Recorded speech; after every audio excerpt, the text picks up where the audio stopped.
5, 4, 3, 2, 1. Let's start right out. Hey, what happened? Hi there, welcome everybody. Hi, welcome to the program. My name is Dean. We have a full slate for you today.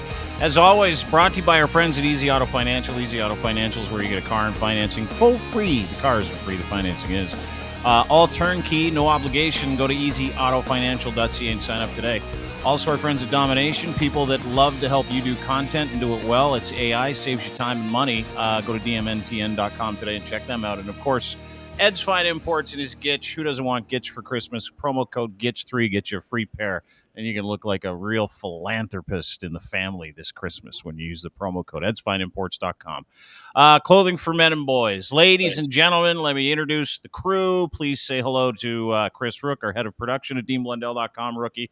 Ryan Lindley from the Sheeple Shepherd podcast. And, of course, Bonzi from Bonzi Live, tripping with Bonzi, Bonzarelli, old Bonzi. We got a couple of baldies and one guy who's hanging on for fucking dear life, and Chris Rook. Did you plan this? Yeah. Did you plan dude. the screen setup here? I was thinking about it today because, like, Lachlan's on the show, Ryan's on the show, Bonzi's on the show, Rookski's on the show, Jamesy, who's coming back next week. He's had a busy week. Jamesy's on the show. This is like the baldest fucking podcast network on the planet. The Dean Blundell Baldcast. There you go. It's awesome. I don't have a problem with it at all. It's almost like I've surrounded myself with people with bad hair to accentuate my own hair. Whoa. Whoa. Thanks for bringing it up. Whoa. Yeah, this is my friend, eh? This is my friend Dean Blundell. Yeah. Let me ask you guys: do you have a problem with your with being bald? No. Lindley, you rock it. You look great. Same with you, Bonzi. Rookie, same thing. I mean, you know, a confident man is a man who doesn't give two fucks where his hair is going. He just rocks it, and then just makes the actual fucking commitment to getting rid of it, like Bonzi did with his skullet a couple weeks ago here. But we'll start with you, Ryan. Hair club for men, not a thing for you? You're just gonna rock it natural? No, it's funny because I'm tall, right? Yeah. So, and everybody in my life around me is shorter. So the only time that anybody ever really saw the top of my head was if I was sitting down. And this happened back when Kaylee was first born, my daughter. And my mother happened to walk past us at a barbecue while I was sitting at a picnic table, and she looked and she just kind of did one of these on the top of my head and went, "Yeah, oh dear." And I'm like, what the fuck, right? So back into the house, I was obviously at that point I'd been pushing it forward to try and, you know, get as much, get as many miles out of what I had.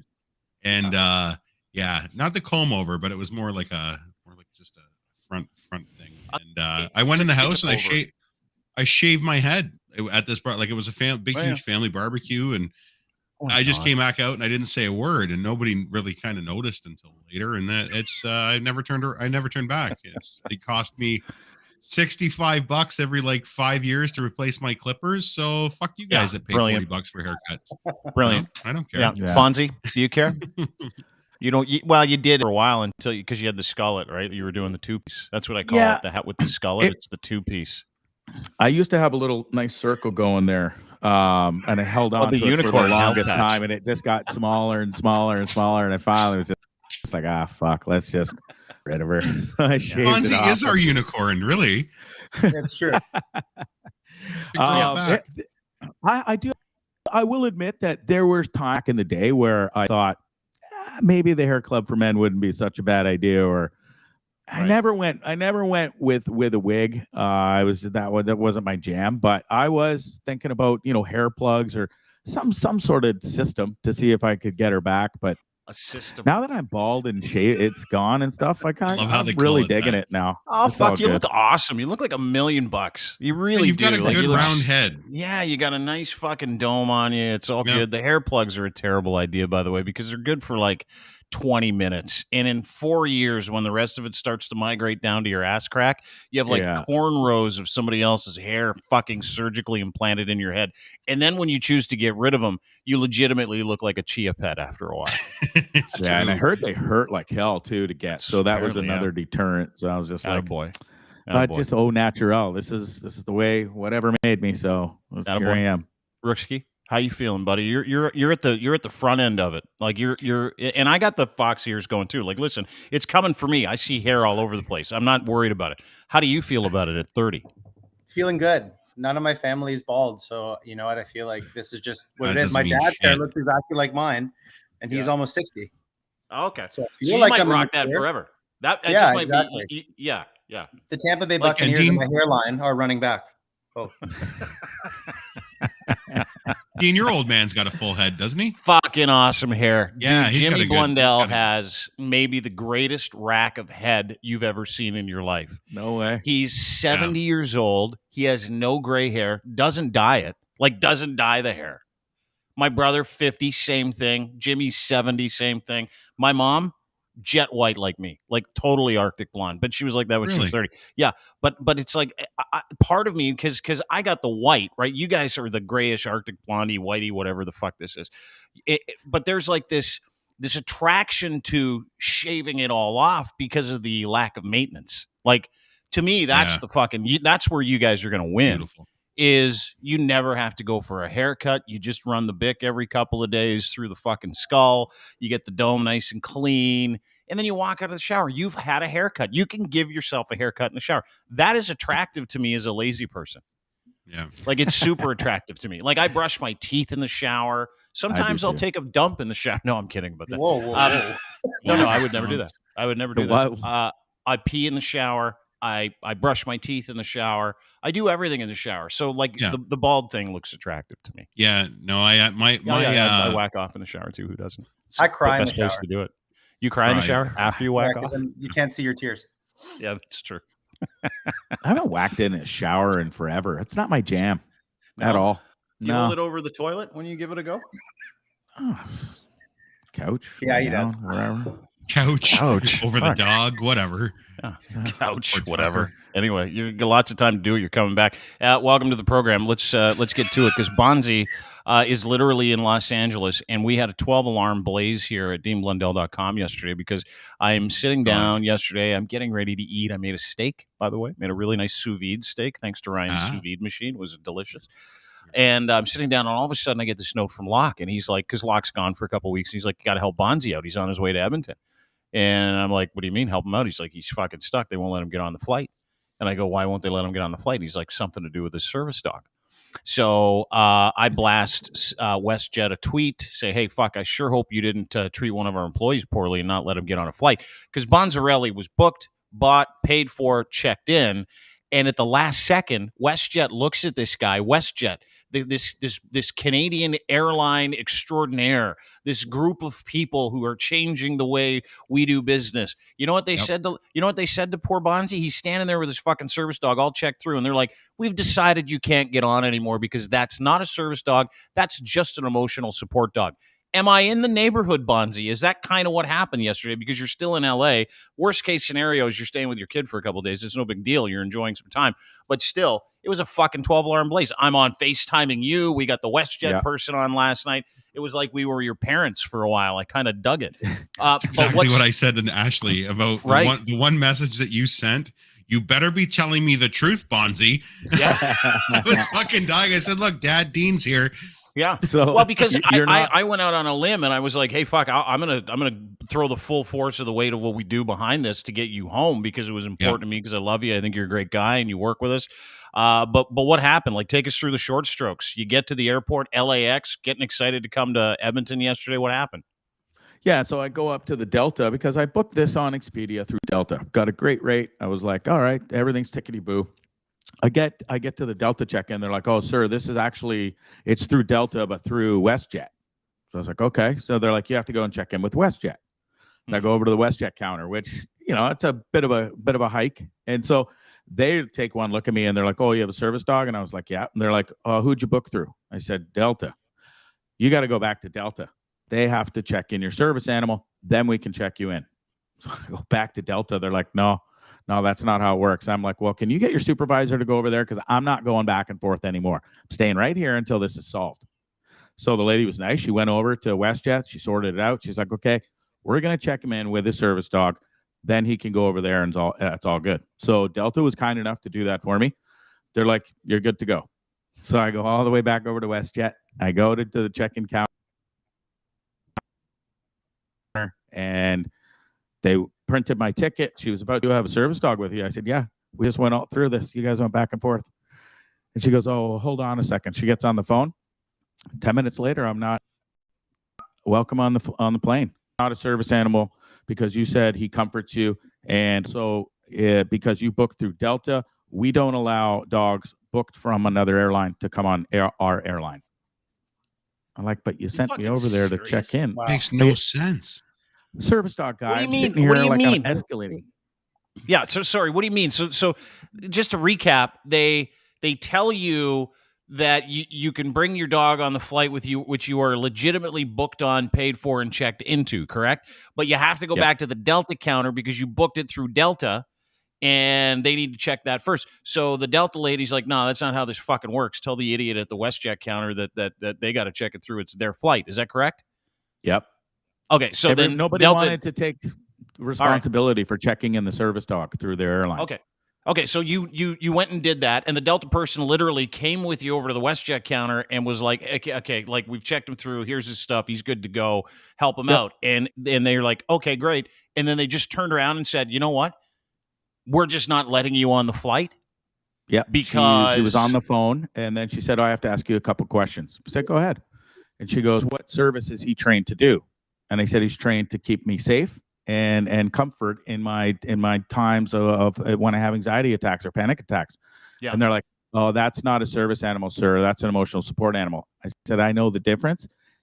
My paperwork and all his documentation is right there to say that he's a trained service animal. And they wouldn't even look at it. They'd already made up their mind that he wasn't coming on that flight.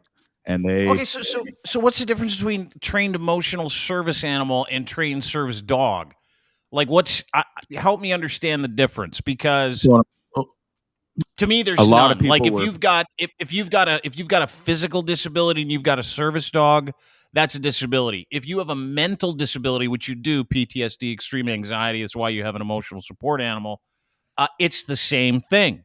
It's in the same spot. It's in the same arena, which is like that dog is there to help you through the day because you sometimes will suffer from extreme anxiety and post-traumatic stress.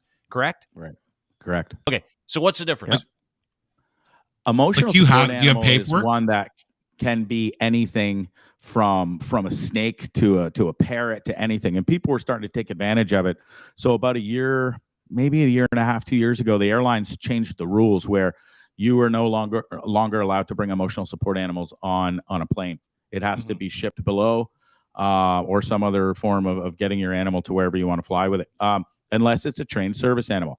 So we got Tucker some paperwork. He went to some training. I won't say the name of the dog's company, the company that did it, but he spent some time there and got trained, and we have the proper documentation for that said service. Yeah. And so that documentation wasn't good enough because you booked it through somebody else, and it's not. That was their next excuse. Bullshit. Oh, well, it's because you booked it through Delta, a third party. And I said, but yeah, you guys sent me over there though and told me to just check the dog in because you didn't want to do it, and then I'd be fine. Dude, I was there 3 hours early for this flight and still missed it because they said, oh, sir, the gate's locked now. You can't get through. We're not letting you on this plane.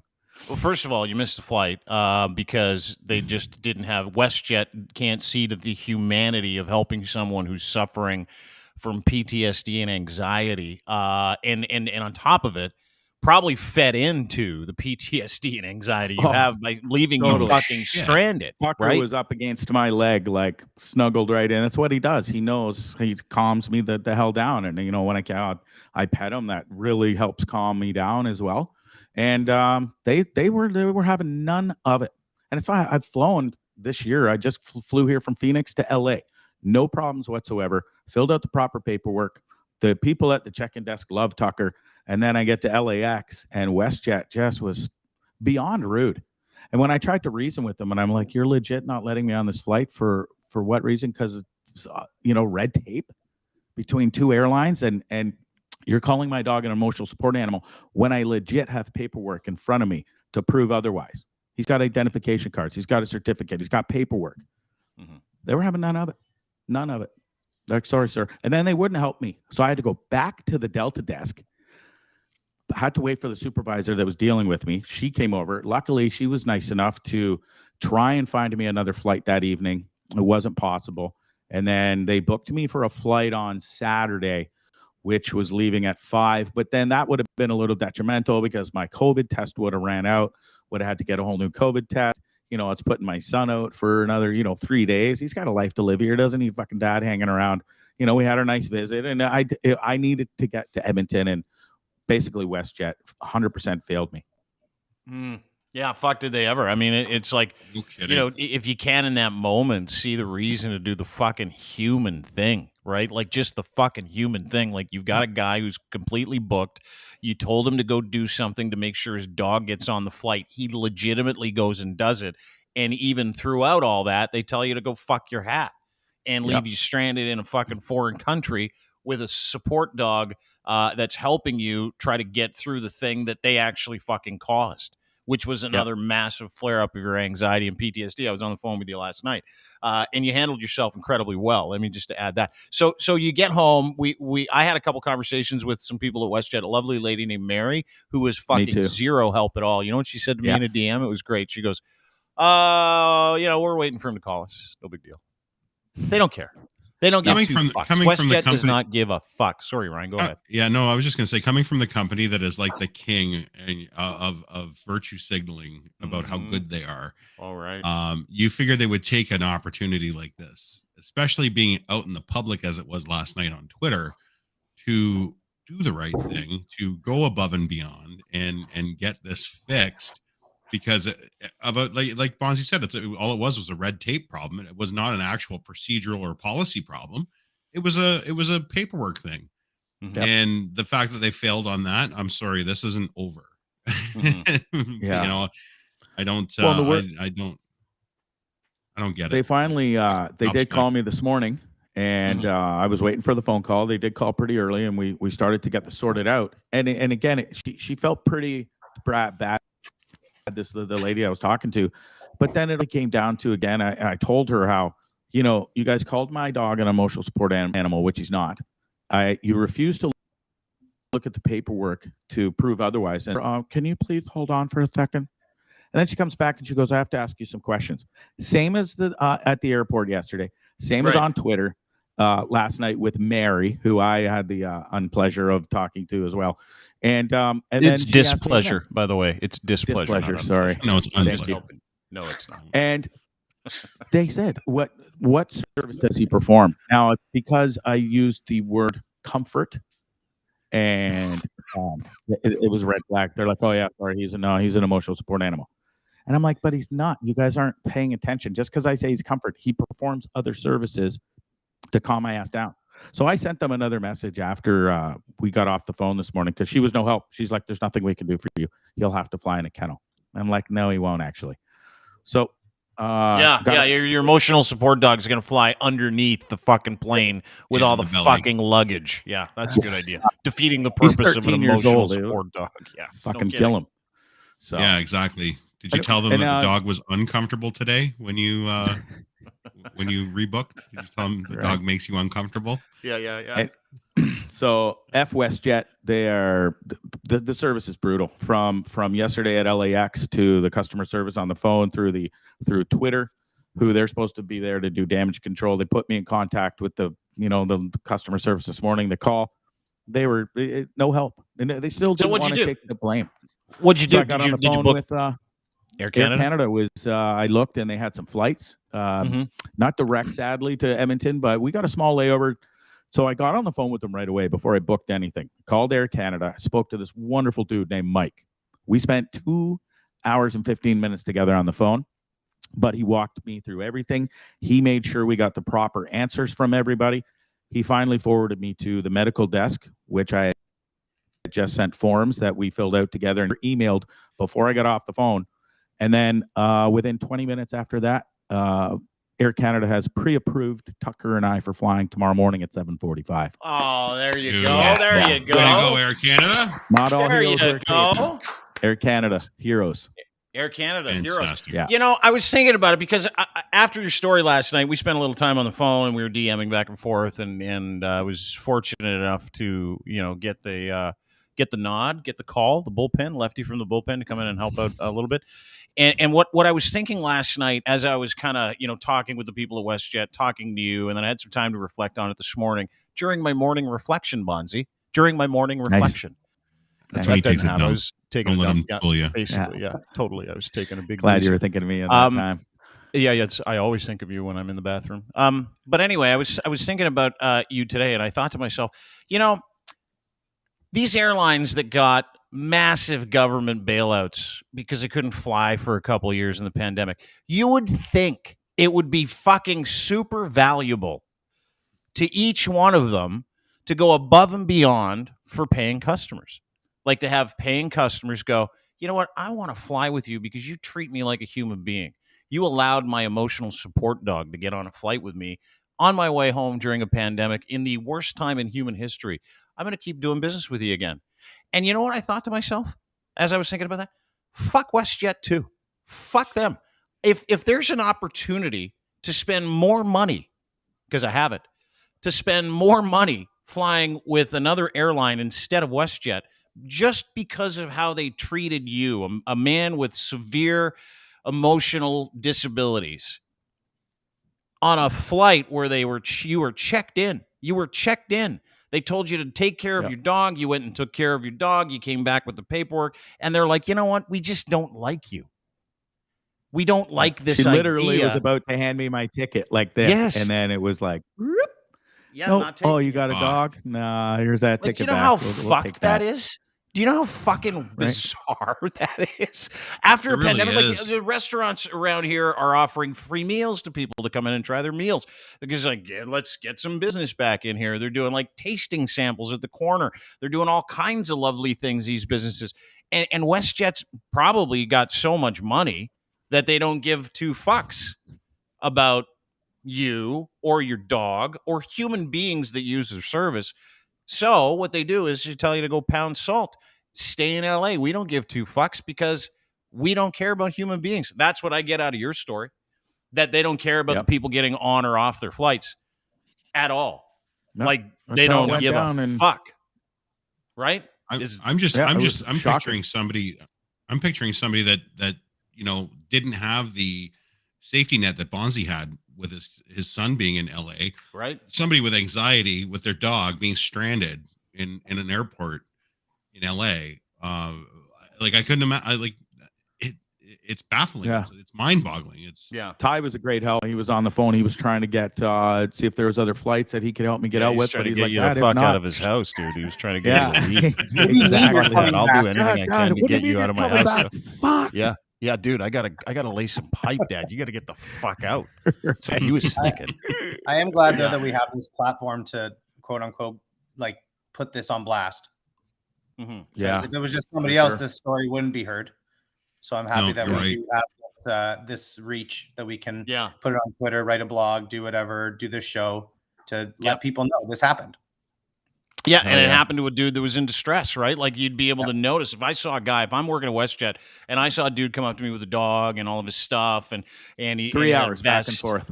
3 hours back. But I would be like, you know what? I'm going to go. You come here. If I work for I'd say, you come here. We're going to do what's best for you because we're interested in the greater good as a company.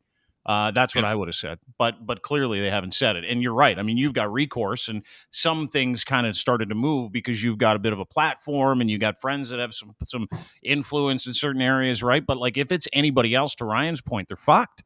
Like totally 100% fucked. So I'm glad to see you here. And you're in LA, which is great because what you can do is enjoy this brand new fucking series on Showtime. Has anybody seen this?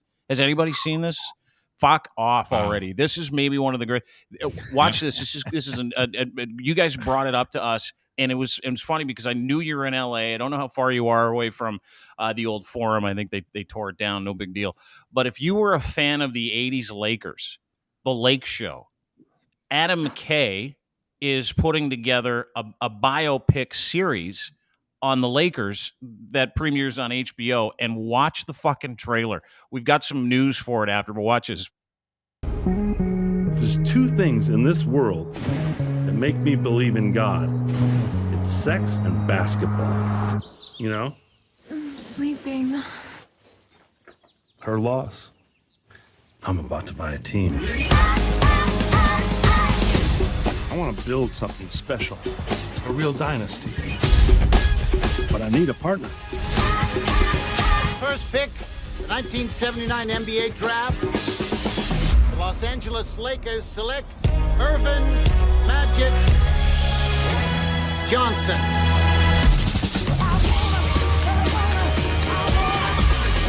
With me, it's gonna be exciting. I wanna take you higher. Don't you wanna get higher? Ooh, yeah. Don't you wanna get higher? Come on, Dad. Higher. Light your fire. A little bit higher. I want higher. A little bit higher. I want higher. Someone light your higher. Magic motherfucking Johnson. Style. Pizzazz. I don't know why basketball can't feel like that. To me, Dr. Bus,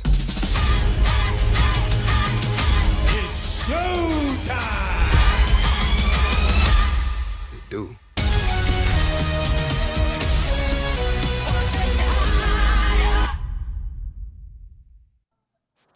God damn. Not that I need another streaming service, but who isn't fucking jacked for a series about the Showtime Lakers? Seriously. Yeah, it looks wicked. Seriously. Do you remember that time? Like, I'm old enough to remember the Showtime Lakers. You don't, because you're what? You're 30, 31 rookie? Yeah. Yeah, you're young. Yeah, I'm I know. all Rub it in. memories. Rub it in. You're Yeah, young. right. I got there. Relax. We're old. I know where you're at. Yeah, I know. But like the Showtime Lakers were like my introduction to basketball, like NBA basketball, because up until that point, the NBA was really a middling league, right? Like it was, teams were still moving all over the place. The Lakers had just kind of in the last several years arrived in LA. No one really gave a shit about them. And it was fascinating because the stories that came with the 80s Lakers all led up to the fucking most important moment in the Lakers history, which is the fact that Magic Johnson got AIDS. Right. Like it was. And that's what this whole fucking thing is about. And I remember being in the 11th grade when Magic got AIDS and it was on the front page of the newspaper. And keep in mind, I was like a 17-year-old ignoramus who had no idea about AIDS and how AIDS worked. It was the only thing that we knew back then was like AIDS is a gay person's disease. That's what we were told. Right. Specifically at the dumb fucking church that I went to. So I remember looking at the newspaper and I'm like, oh my God, Magic's gay? Like that was literally my thought in my head because I was such an ignorant little prick. You got Canadian AIDS? Yeah. And then all of a sudden the stories to the Canadian AIDS, the stories started to come out about the Showtime Lakers and how many chicks they would have sex with in the parties and all the Playboy chicks that Mr. Bus, or as you call him, Dr. Bus, would bring in, and the fact that Jerry Bus's daughter, Jeannie Bus, was also a bit of a sex hound and posed for Playboy. Like it was the stories that came out after we knew that Magic got AIDS, which I'm sure this was fucking leading up to in some kind of crescendo, were unfucking believable. Do you guys remember those stories? Everything. It was like you needed two channels for basketball. Mm-hmm. One was the Entertainment Tonight style news, and then one was the actual news of the fucking game. And nobody really gave a shit about the game. Yeah, no, nobody did. It's so true. Nobody. The guy playing Kareem Abdul-Jabbar, apparently he's like 6'11" too. Some guy named Solomon Hughes. He's a basketball star out of UC Berkeley. Mm-hmm. They actually got him to act. There's a ton of new actors. It looks really good. Like I'm excited, and I don't even give a shit about basketball anymore. But I'm so digging this. No, but there's backstory to this, right, Chris? Like there's some fucking crazy backstory because Adam McKay and Will Ferrell were like movie making mogul buddies for a long fucking time. I mean, the list of Will Ferrell hits are all directly associated with Adam McKay. Now, what's the story behind this one? That they were supposed to do it, and then at the last second, Adam McKay cast John C. Reilly instead of Will Ferrell for the role of Jerry Buss. Is that correct? Yeah, basically. So their relationship was kind of hurting for a while because Adam wanted to shift more of the production responsibility to Will, and Will didn't want that. He's like, he would just announce movies, and I'd have to see it on a billboard on Sunset that, oh, I guess I'm that's part of our production company now. So the relationship was strained for a while. But yeah, Will was supposed to play Jerry Buss. And then Adam decided to cast John C. Reilly, and which, you know what, at the end of the day, people can say it's a snaky move, but that's showbiz at this point. Like, it's not really a snaky move. But I think Will's problem was the way Adam did it is he just cast him and didn't tell him. And then John called him and basically said, I'm cast as the role you were supposed to play. And then Will was like, relationship over. And they talked on the phone. He's like, have a nice life. And they haven't spoken since. That's fucking crazy, eh? That Will is Ferrell's crazy. got a little ego to him. I didn't know that. Will Ferrell's got a little. I ego. love both of them. He got screwed over by his buddy though, pretty good. Yeah, if you're with, he you're working wanted with that that long, at least fucking have the role. respect to my face that I'm not going to be playing the role. Mhm. But that's Hollywood. That's showbiz. At the end of the day, it's what can you do? Well, dude, and I got to tell you, because I was looking at watching the trailer and I was reading about it, and John C. Reilly looks like Jerry Buss in the movie. Will Ferrell would look like Will Ferrell doing Jerry Buss in a movie, right? And I don't know if you guys have seen The Shrink Next Door, the one with Paul Rudd, the show on, I think it's on Apple. It's with Paul Rudd and Will Ferrell. And it's about a dude that had his life stolen by like a shrink who told him, you need me, give me all your stuff, I'll help you. He's like, okay, here. Anyway, I watched it and I was like 2 episodes in, and at the end of the second episode, I was like, where's the fucking funny? You said it sucked, right? It sucked ass. Yeah. It was like one of the worst funny, things. right? Yeah, it was like going on a blind date with somebody and them saying, oh, she's hot, you're going to love it. And you show up and she's not hot and she doesn't shut the fuck up and she smells like beef vegetable soup. That was the feeling that I had after watching 2 episodes. Are we speaking from experience with all that, Dean? I was just say, can we hear the real story behind that fucking analogy, please? Because we know there is one. No. Dean has never gone out with somebody who smells like beef. Saturday. No, And I I'm got a sur- real and I- smell thing. I love Will Ferrell, but I'm sorry, John C. Reilly can act circles around him. Oh yeah, And- Will Ferrell's a fucking terrible actor. He is so funny, and I was watching the Shrink Next Door again.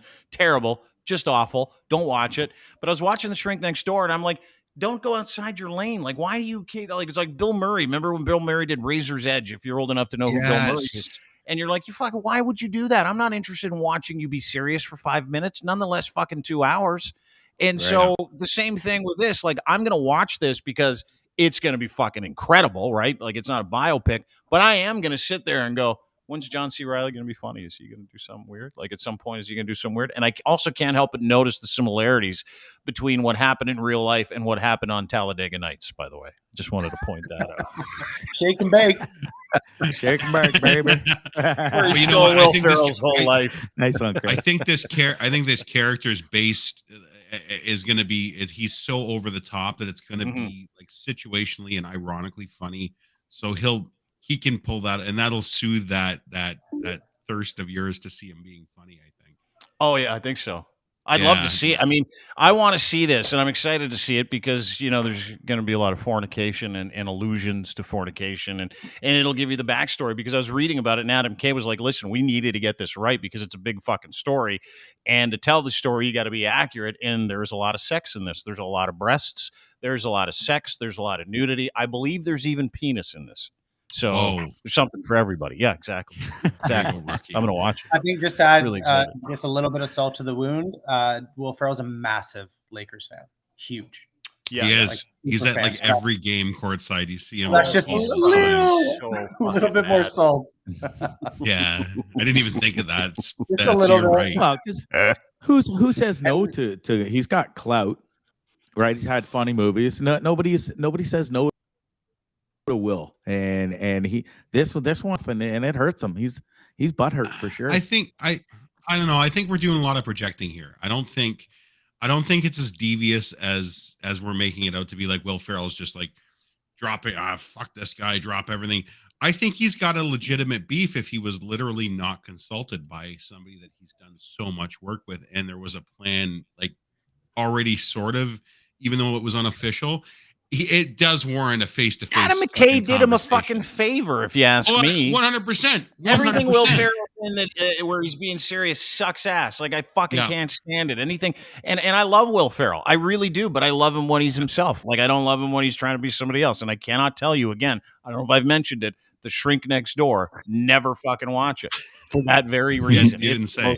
garbage episode of anything you'll ever see. Also, with movies, there's a higher upper echelon of investors and executive producers, which I'm sure he had to give an answer to right away on who's going to play their lead.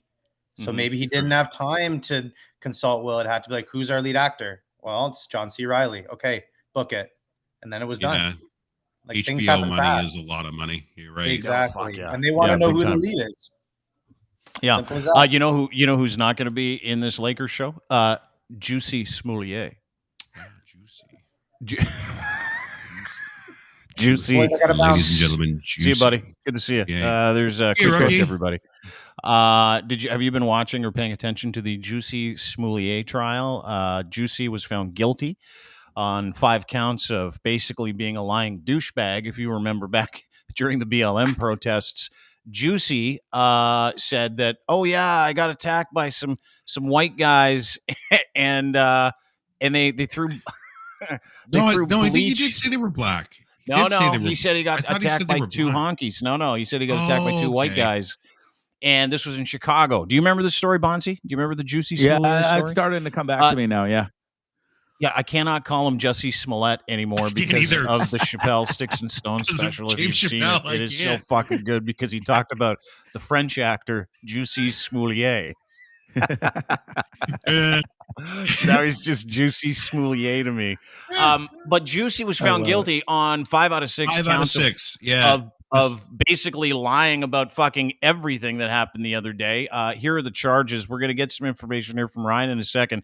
But the charges are telling a police officer he was a victim of a hate crime, guilty of lying about that. Telling an officer he was a battery victim when he wasn't, guilty. Telling detectives he was a hate crime victim, guilty. Telling detective he was a battery victim, guilty. Detectives he was again a battery, guilty. The only one he wasn't found out was telling a third detective about something that didn't happen. No, it was the same second detective, and that's the whole point.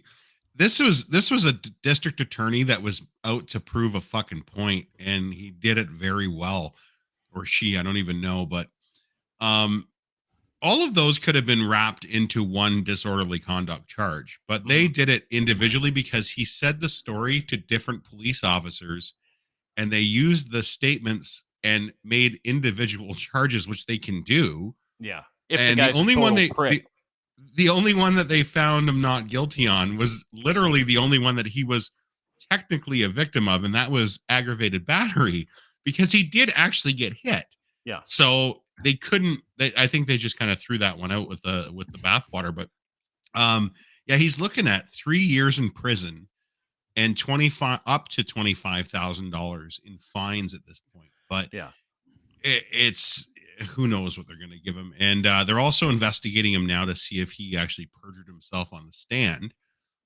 This I'm telling you, this prosecutor, whoever it is out for blood from this dude, because yeah, he's not having it. And well, my understanding is that well, first of all, he lied his dick off during the whole trial that he was just found guilty of, and that's what they're trying to assert, is whether or not, hey, did he commit perjury? Did he fucking lie?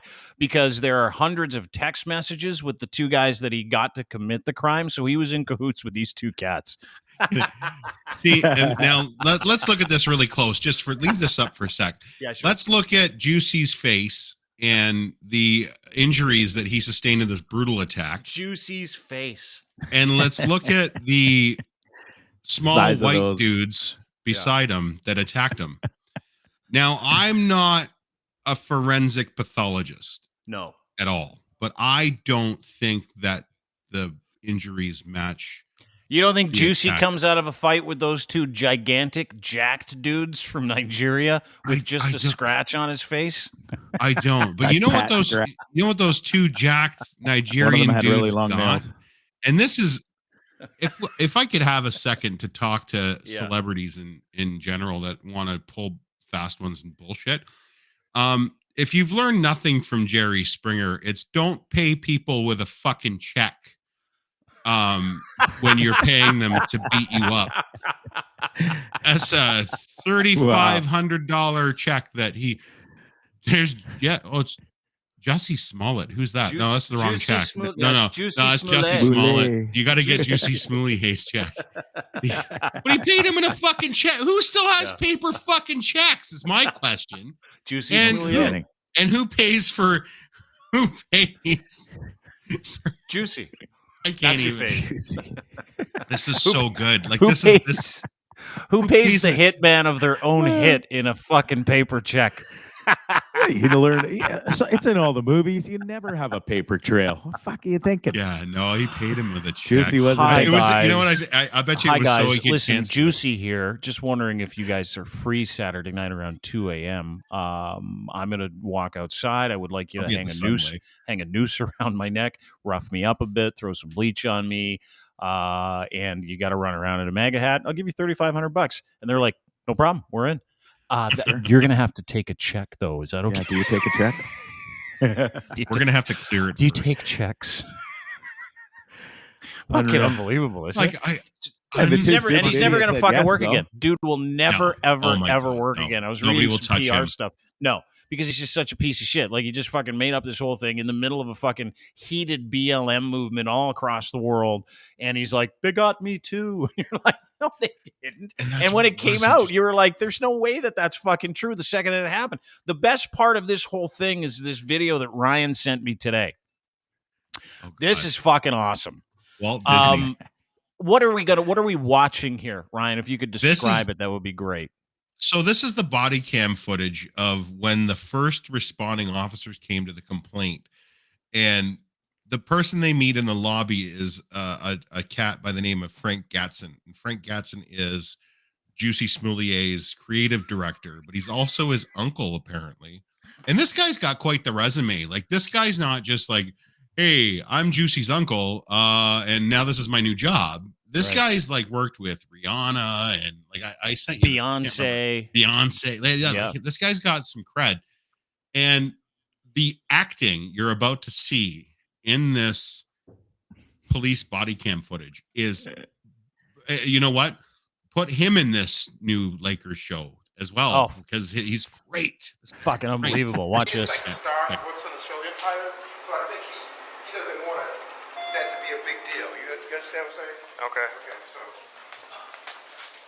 but to me, it's kind of messed up. And the thing that bothers me the most, it makes me emotional. Is they put a makeshift what do you call the thing? A noose around his neck. Sorry, and that's what bothered me. The cut thing doesn't bother me at all.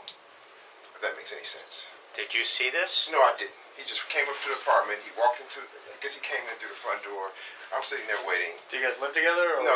I'm just his creative director. I'm just visiting. He lives alone. But I just feel like he should report this. That's all. That make sense? Yeah. Okay. This is stupid. Are my lies going over well? Now we're in Jussie's house, which looks like my house. Inside the apartment? And there's Yeah, Jussie. it does. Do you see Jussie, guys? You see Jussie there? You see Jussie? You see that? You see the picture of Jussie Smollett? I can't stop saying it. You see that picture of him, Bonzi? You see Jussie there in that sharp Christmas sweater? You see that? Yeah. Do you see what he's got around his neck? He still has the noose. Still has the noose. Wow, wouldn't you take that off right bleaching away noose. because it's disrespectful? Yeah, and no, Wow. he wanted the police to. He was preserving evidence, Bonzi. That's what he told them. Here's preserving evidence. Silly me. It's really. Look at him. He's got the noose. There's Jussie. I just wanted y'all to see it. Takes the noose off. Yeah. Yeah. And it's a terrible noose. If you want, if it's in his house, They're filming you. you're being audio and read. Audio. I guess when Look at that. This guy, It's this hard to uncle. believe. This It's hard to uncle, believe. like, he's. Yeah, It's, it really is. You know when you like somebody's a really bad, like, everybody knows a bad liar. Yeah. That guy's a horrible fucking liar. Gatson, Like, he's just Uncle terrible Gatson. at it. Yeah. Yeah. I can't believe that I can now because we all know it's a joke, right? Like I totally get it. I know what he was doing. And what they said was Chicago police is that we wasted like $250,000 looking for the real killers and donating time to this. And then to try to uncover what you originally said that happened, which never happened. And then to get to the bottom of that, it's another 250 grand. And people are shooting each other all over the streets of Chicago. And we don't have resources to send to those things because you invented a fake attack, a fake racially motivated attack during one of the most heated times in American history. And oh, by the way, on his way back from the hospital, he shows up and kept the noose on just as like a little remind me of that wonderful time. Like, you know how you go somewhere and like, let's say you go and see a professional soccer game in Europe and you come back with the scarf. It's the same thing. Yeah. It's exactly what he's doing. Like nobody in their fucking right mind, if they got attacked by a couple of guys and they had a noose put around his neck, nobody would go, you know what, I'm going to hang on to this thing. I'm going to wear it home. I'm going to wear it home so people can see it. You'd be fucking in ER. You'd be fucking trying to get it off your neck. You'd be trying to go to get the cops to help you. And you certainly wouldn't be this calm. And the other thing is you certainly wouldn't still be wearing that sharp Christmas sweater. Yeah, and you also, I don't think, would have your creative director uncle in the lobby. No. Introducing you as the star. He's a star, from Empire. He's a star, but he doesn't want to make a big deal out of that. Yeah. Does that make any sense? Meanwhile, every time he said the big deal, like he created the whole thing, and it was all bullshit. Yeah. Every single thing he said, he followed up with. Does that make it? Does that make sense? Does that make sense? Does that make sense? Needed attention. What he was doing was he was clout chasing. He was clout chasing on every social issue there was. He was gay, he was black, and Me Too, and every movement was going without him because he had nothing to complain about. I think what they said too is that he was like not getting paid as much as a couple of different people on Empire, and he was having like a problem with the people on Empire about how much he was getting paid. So this was part of the deal. Like that, how fucking and Bonzi, you bring up a great point. Like how badly does a superstar, because Empire's a big show. He was a big singing sensation at the time. Loved to dance. Little soft shoe as well in there, I believe, like the little soft shoe. And was highly employable. Like he had everything going for him. Super fucking talented. And he's like, you know what I'm going to do? I'm going to blow it all up today. Like just fucking craziness. Or I want people to feel sorry for me, even though I've got it all already. Those are truly fucked people. Like this guy is super, super fucked. It's not pathological. It's well, maybe it is pathological. It could be. Is it a disease? Like, is there something?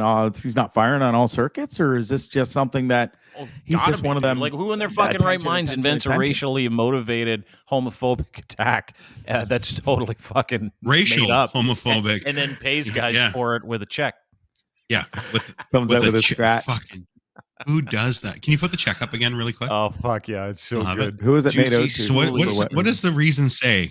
Somebody asked. I don't know. It's just like a food program or something like that. It's hard to see. That's right. It was a food donation program, something. Because these guys were like his workout buddies or something like that. But they also helped him get drugs too. Like they love to help him get drugs and get dudes.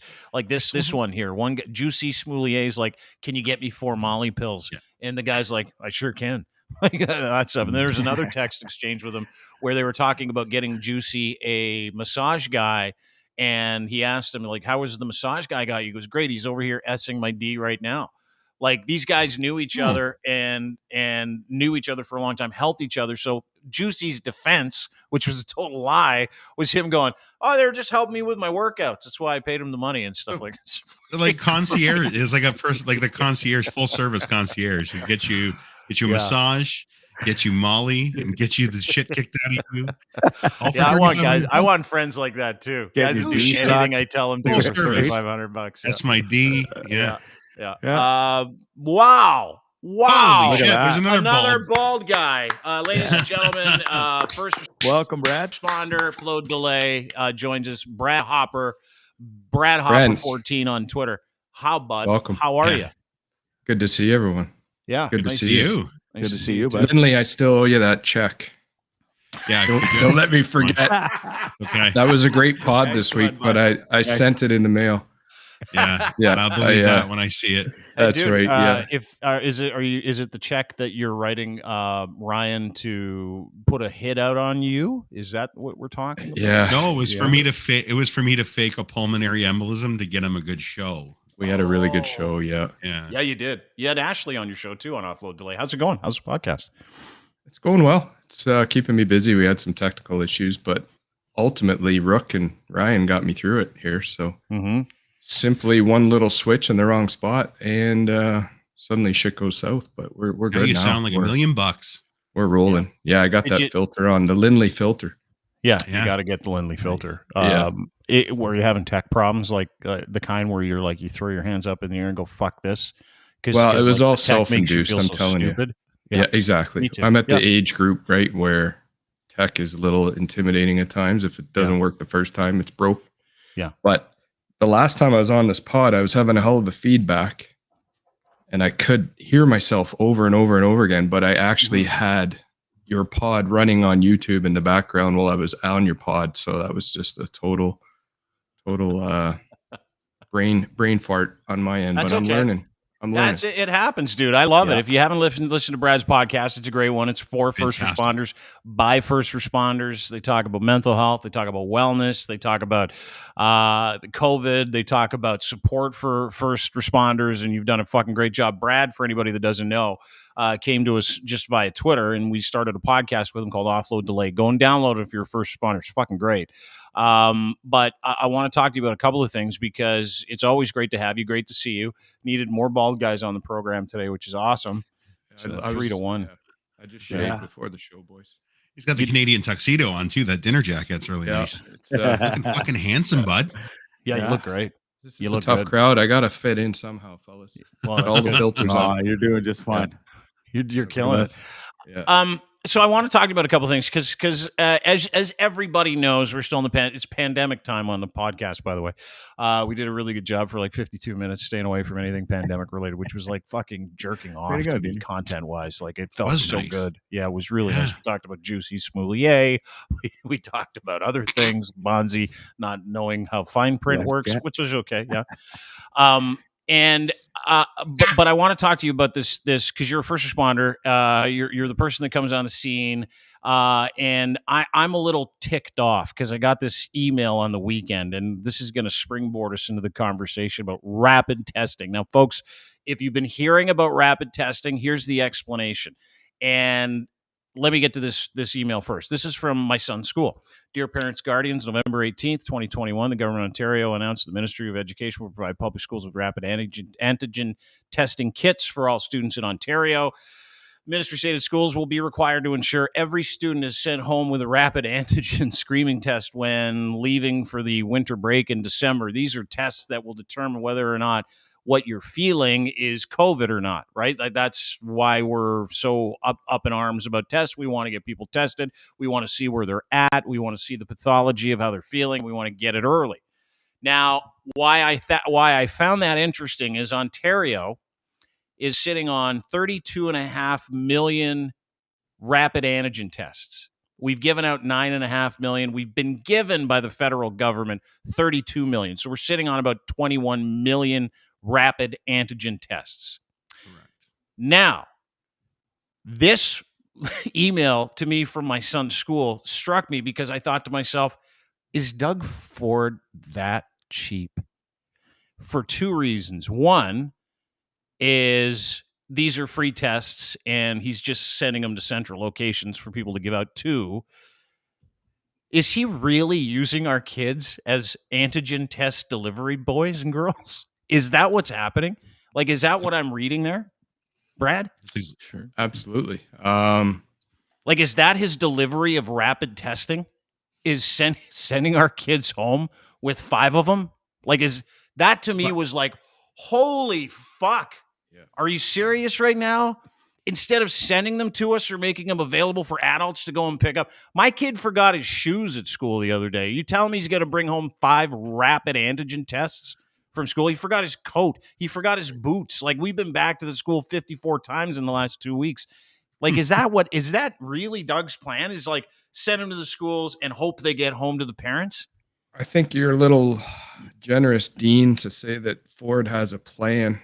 If this is a plan, he's just kind of flying by the seat of his pants like he always does. And he's kind of throwing it at the kids here because why not? I guess they're the last ones to get access to the vaccination. So he figures that's the only people that need these test kits. But absolutely, they should be given to us, the general pop, the homeowners, the kids' parents, everybody that needs one. We need them in the communities. We are relying exclusively in the first responder world on asking you questions when we walk in your door. And we're relying on you being honest with us. And we're relying on you knowing what a symptom may even feel like or what may or may not be COVID. So why are we not giving these out to the guardians, to the families to have at home to be distributed by them? Especially because Ford was given, you said, how many million? 32 million. Here's the tweet. This is a good one. You might want to pay attention to it. Details on the rapid antigen testing test kits federal government supplied for free to every province. So in case you're unaware, as much as you might hate Justin Trudeau, the federal government has given hundreds of millions of rapid antigen tests to provinces across the country to give out to us for free. Ontario received 31.3 million, used 9.4 million. Doug Ford made a deal with Shoppers, who is selling these tests at $40 a pop. That 9 million that's already been distributed was given out to businesses and business associations and chambers of commerce to give to businesses that requested them from the chambers. I saw a tweet the other day of a lady who is a beekeeper, a self-employed honey beekeeper, who had probably 20 of them on her table, and they were sent to her without request. She asked for like one, and she got 20 sitting on a table, and she's self-employed with a bee. She's a fucking beekeeper by herself. And she's got 20 tests sitting there that were given to her by Doug Ford. But you and I can't get, we have to pay $4. So in September, Ryan, I was approached, or there was a campaign on social media actually to apply to be an ambassador. Right. I remember that. Distribute rapid tests. And to be that ambassador, you had to be improved and basically say why you think you're eligible to bring these kits back to your community and to distribute them appropriately. And they had some rules. They had some conditions where you had to set up a common location, say a hockey rink or whatever in your community, and hand them out. So I was approved. My contribution to that would have been I had to drive 2 hours to get the kits because they weren't basically within our vicinity, but they were up for as many as I was wanting. And the week before I was due to go pick them up, we all received, all of us ambassadors, a letter saying that thank you, but the government is now only approving these for school purposes and certain workplaces. I don't even know which ones. So they essentially became beekeepers. Yeah, exactly. Yeah. So they pulled it back. It was actually rolling. They had a great program. This Ambassador Stay Safe program, they were calling it, was there. They still are there as far as I know. But I just don't know why they decided to pull back at that time other than the $40 profit margin. Yeah. Right? Well, that's the thing. That's the only thing that is standing between us and getting tests. And let me just tell you this. I ordered 20 tests today. 20, $100 online. $100. Where'd you get them? I can't remember the name of the site. I'll send you the name of the site. It's like Rapid Antigen Canada or something like that. Yeah, we want to get some too. They literally have a list of 20 different kinds of rats. RATs are called rapid antigen tests. 20. And they're $5 to $7 a piece. And I got 20 of them for $100. Here's the rub. Shoppers Drug Mart is selling these rapid antigen tests that are supposed to be taken home. And as a first responder, I want your thoughts on this. The plan that Doug Ford and the progressive conservative government hatched, or the conservative government hatched, is we're going to shove all the rapid antigen testing over to our friend named Galen Weston Jr., who's the douchebag vegan son of Galen Weston, who's like the grocery magnate of grocery magnates. He's one of the richest people in Canada, one of the richest in North America, very, very wealthy person. few years ago, he owns Loblaws. A few years ago, his dad dies, and he's like, I'm buying Shoppers Drug Mart. He's also very good friends with Doug Ford. And so what Doug Ford did is he said, you know what? We're gonna force everybody into a Shoppers Drug Mart to get those test kits and to get tested.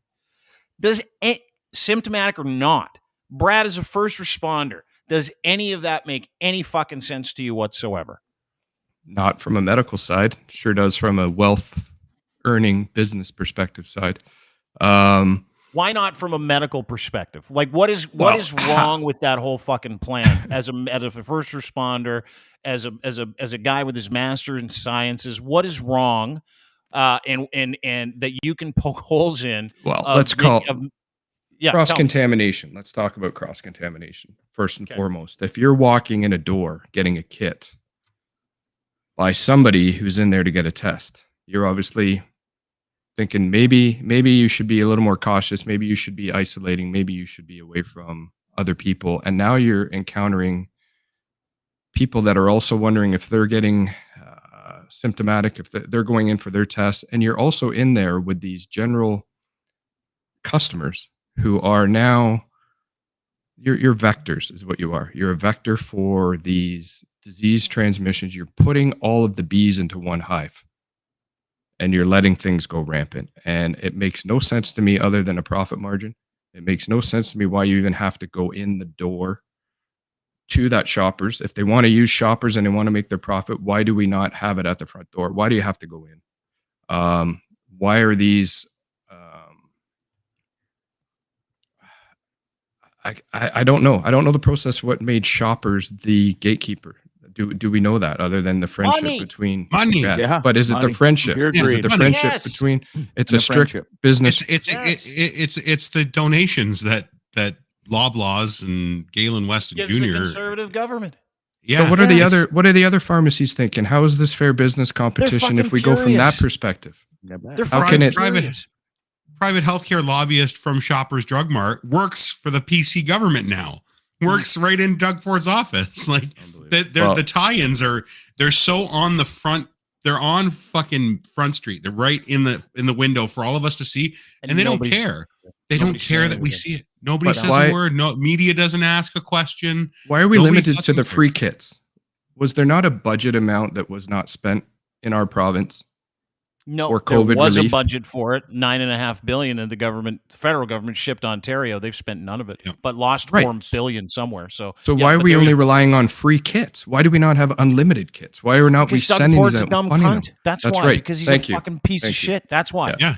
This is to Ryan's point. This is an article from 8 months ago, as you can see by the tag. They're starting to do that now, so people are like, "Whoa, is this like yesterday?" I don't know, because no one reads the article. He's like Doug Ford's director of pandemic response. So it's not just a lobbyist or a staffer. Doug Ford, the Premier of Ontario's director of pandemic response, was private healthcare lobbyist for Shoppers Drug Mart. Yeah. Shoppers Mart and other private health companies have been lobbying for COVID-19 contracts. This was the largest COVID-19 contract given to any business in the last 2 years. And not only was it given, it was pulled away from these safe ambassador programs that were already existing. Correct. So it's not like it was new and created and it was their brainchild. This was already there, and they actually pulled it away from us public. I didn't know this. What you're saying, what you're telling me now is that it's a stay safe program where they empowered first responders, medical professionals like yourself to grab a bunch of tests, go to a central location, tell everybody to come get their free test. And when after they approved you, they said, sorry, we're not doing this anymore. Change of plans. And this is the plan. Is that what you're saying? It was. It was terrible. And it says it's going to be limited to schools. Don't show up and grab your kits if you're not related directly to a school or a school affiliate, somehow some board director. So it was there. Now, why are they not in the hands of the first responders? My screening kit right now is saying, have you been around anyone with COVID? Do you know, Ryan? No one knows. Bonzi? Of course not. You don't know if you've been around. I was in that ER for a week. I had no fucking clue people around me had COVID. And we're twice, though. We're often catching people lying too, right? They're either embarrassed or they're ashamed, or they're just thinking that if they do admit the truth, that they're going to be refused care, which they're not. But should be. All of these questions that we ask them for screening, all of it, why could we not implement a rapid COVID test at the scene. A lot of our calls were afforded the time to complete the test, that we're not rushing out the door with everybody. So why do we not have it as first responders, as homeowners, as community members? Like, I don't know why they're limiting these. Yeah, especially if you're showing up somewhere that somebody is like presenting with COVID symptoms. But even they're not in distress. You know what I mean? Like, and you can just be like, okay, at least those ones for sure. These rapid tests have huge value for asymptomatic people. So people that have no idea. You just wake up in the morning, you do your quick swab. You've been in, I don't know, say you go to a concert or something, and you're like, I'm going to check myself tomorrow. And it will give you that much heads up. Right now, we're relying on things like fever. You know how long into the process it is before you develop a fever, if you develop one at all? It's such a latent onset symptom for us to use for screening. But we have a screening tool there that our own government is holding back from us. And it's even better if I show up and you as the homeowner have said, you know what, we got a test here. And we gave Mrs. Smith the rapid test and she screened positive. Do you not have any rapid tests in your I don't have any on me, no. They don't send you out with them? No. We have none of it. We have a questionnaire. That's how you test, is a questionnaire. Yeah, and you hope they're honest. What a bunch of fucking tools. That is the dumbest shit I've ever heard. Like, you're standing out there with several masks, several layers of PPE, going in and out of houses where people just lie for a fucking living just so they can get by. And you don't have a test. And instead, what you do is you tell these people who you're servicing, you know what, lend me $40. I'll go down to the Shoppers and get you one. Like, you're a fucking paramedic. You're on the front lines and you don't have any tests. And to the point, there are no tests available for you because they're being sold in Shoppers Drug Marts instead. That's right. They put a stranglehold on. They're free. Yeah, exactly. So frustration, yes. Disgusted. The sheer profoundment, like just profoundly disgusted. And you have to remember, the people that we are often responding to are either in a mental crisis. The opiate crisis is rampant right now in all of our communities. So we're going to people that are obtunded to begin with, that can't answer a question on a good day. And I'm trusting that they're going to let me know when the last time they were around someone with COVID was in a homeless shelter. Well, exactly. Why do I not have that tool? You're dealing with people that tell you, I have very bad stomach cramps, and it takes 45 minutes and a doctor to find out they actually shoved something in their asshole instead. That's right. And they just told you it was cramps. Everybody lies. Like, everybody's a liar. Like, or I just got back from South Africa. You know, Lachlan lies to his dad, his audience all the time. Lachlan lies to his own doctor. He's like, how many drinks do you have a week? And he's like, 3. It's like 44. Exactly. You know, it's like everyone lies. Everybody lies to a medical professional. Well, you think you're sitting there and the ambulance is there and the paramedic says to you, do you have any of these symptoms or any of these apply to you? And the first thing that in your mind is, if I say yes, they're not going to take me and get me help. So I'm going to lie. Even though that's not the case, they're still going to lie. You're right. Yeah. You know, it's totally incorrect. And we're already delayed. The time frame to ask these questions can be up to 5 to 7 minutes before you actually get relevant answers that you can't even trust anyway. So we do have time to administer a rapid test. It would be quite feasible. It would be quite valuable to not only us, but now we go to the emerge department and we're transporting these people. We can say, look, we got a positive rapid test, or we don't. And it will really help the poor nursing staff that we meet at the doors that then have their own series of questions that they're lied accurately because you got the fucking right information. That's right. And you can bypass that whole thing. That's right. Yeah. It just makes all the sense in the world to me that they give them to you.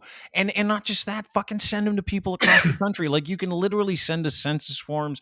You can send your conservative funding forms. You can say it like to people who are like, what, I owe you like $500. This is the weirdest thing in the world. But you can't send us fucking rapid antigen tests, which are fucking readily available because you'd rather sell them and enrich your friends. Like, that's what's happening here. You do know that, right? And it's been the same with everything. It's not just the tests that Doug Ford and the conservative government give to their backers and donors and friends. It's also front of line access to a bunch of other stuff. It's also, who wants to do our app for this, and he enriches his friends with the app for this. Like, it is fucking unbelievable how crooked this fuck is, and what he's doing to people like you, that he's asking to save his constituents without giving you any fucking rapid testing, without giving us rapid testing. How about and using our children as the rapid test delivery service to look Amazon. like he cares. Unbelievable. Yes. Unbelievable. Wild. But the same premier is not enhancing our services. He's not giving us more vehicles, more crews, more to go through a pandemic. As you can imagine, it's a little taxing on the system to run a pandemic in a frontline world. So at least give us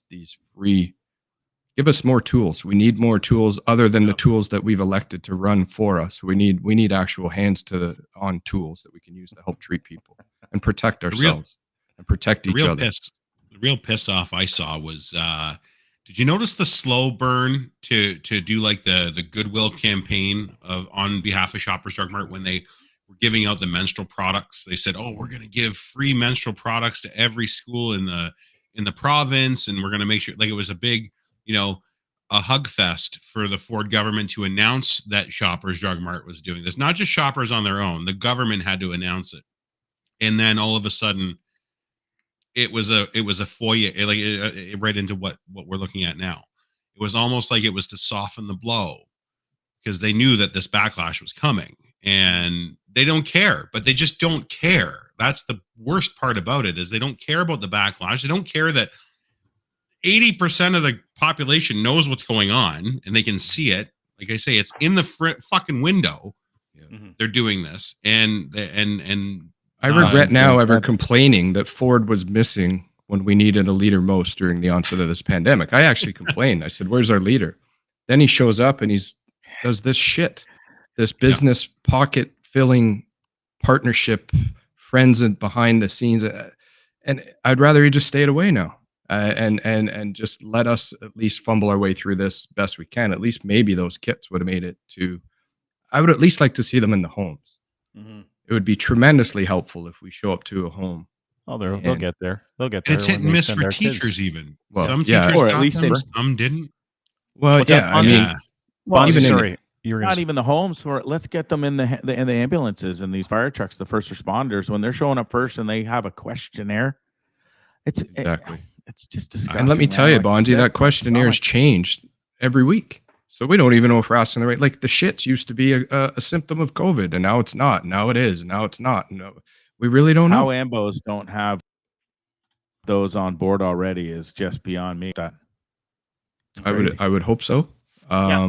We would like staff first and foremost to at least use the kits, but let's worry about those that are there at least having the kits in hand. And our crews are breaking.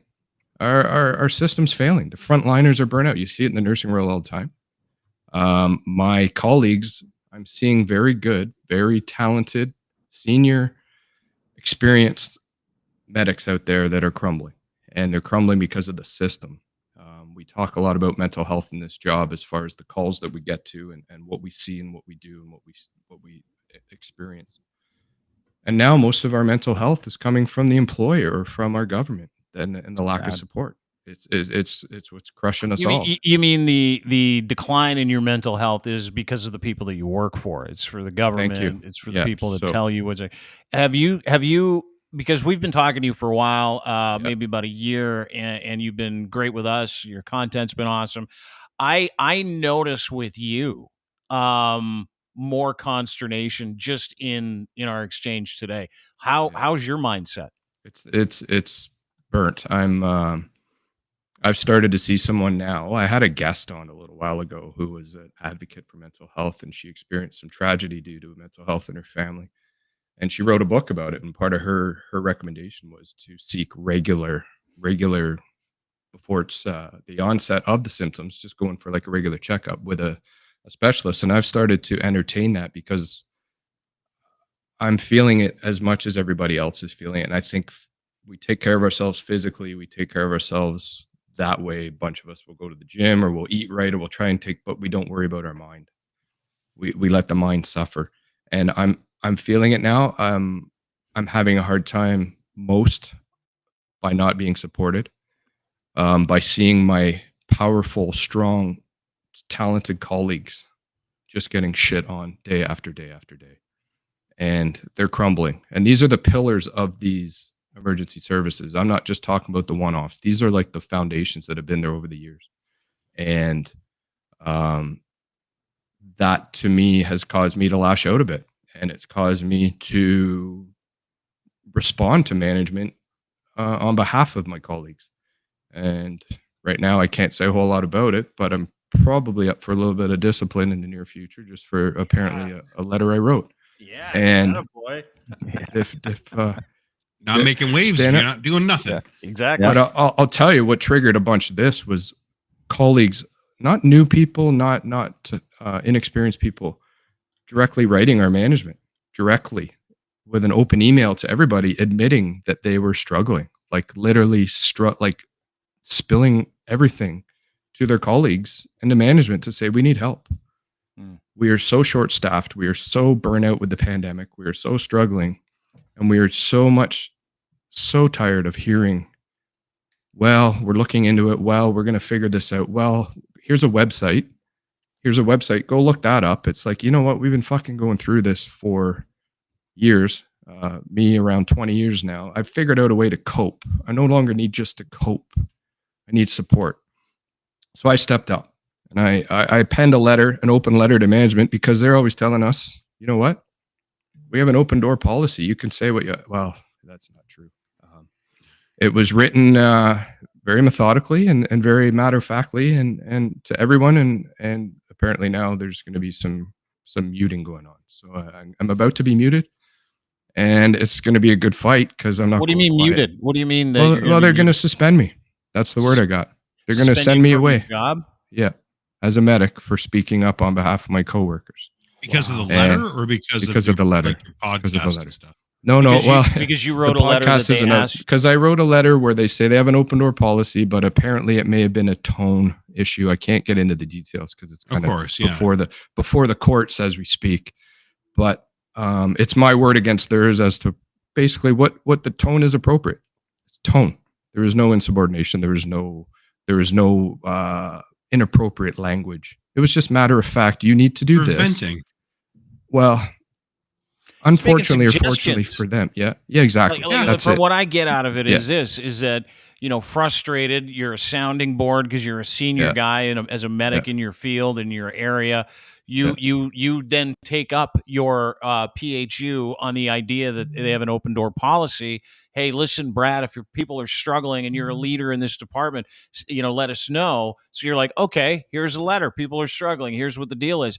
And they don't like it because it embarrassed them. So you might get suspended. Is that what I'm understanding? Yeah. They don't like the fact that it was worded firmly, is what I'm hearing. Here's the joke of it, though, and this is our world. What is this world that we're right in now? Fortunately or unfortunately for them, I have union experience, but I also have management experience. So I've seen both sides, and I know how to kind of craft the wording, and I know what insubordination is, and I know how to be formally assertive, but not insubordinate. And this happened I'm only a part-time medic anymore. So I have the privy of being able to kind of speak out where some of my colleagues are afraid because they don't want to lose their job. And they're afraid of getting suspended because some of them are paycheck to paycheck and that. But I have the privilege of having a position where my experience is there, and I have the ability to speak out in an educated manner. Now, since this happened, they've allowed me to work 3 shifts because they've been short, but they've asked me to keep meeting next shift. If we're not short staffed, can you come and meet us? Can you come and meet us for this pending suspension? But honestly, so fucking stupid. I don't know how they can let you work for a letter that they're offended by. What it is their feelings are hurt and they want to get rid of me for a day, 2 days. We don't know what the number is going to be. So I'm willing. You made your employer look bad. You made your employer look bad by saying we're not getting the support we need, even though I even suggested things. I suggested. But your employer, it's not even their response. Like, it's their job just to take the letter and show it to their superiors, right? Like that's all they had to do. Right. So instead of doing that, because in my mind, what I'm hearing and what I'm seeing from your conversation is that you wrote them a letter about the State of the Union. They didn't like it because that State of the Union, in their selfish, egomaniacal minds, was some kind of like statement about the lack of job that they're doing. And so to protect themselves, they're willing to fucking take a 25-year medic off the road for a day to show him who's fucking cool and who isn't.